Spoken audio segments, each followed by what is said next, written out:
Aquarius, my air babies, positive vibes, motivation, inspiration, elevation, love, light, positive energy, goodwill, peace and healing, abundance and prosperity all your way. Please like, share, comment, and subscribe to this page. Been a blessing to you.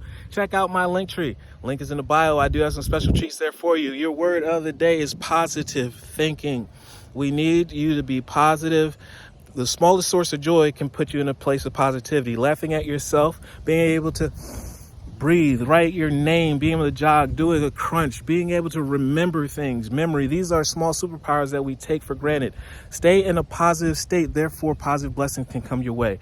We're the magnets of the universe. That is how the game works. Negative energy will bring you trials, tribulations, and reasons why you need to let go of those feelings and why they're not important to be angry.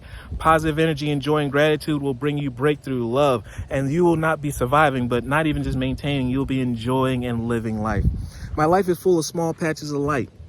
I direct my thoughts to what brings me well-being, love, and happiness. I place what is waiting for me into the hands of the universe. Little by little, the light awakens in my being, and I find serenity, strength, and I'm back in the game as a bigger, better, all-powerful being. Love one another. Be kind to one another. Love yourself. I love you too.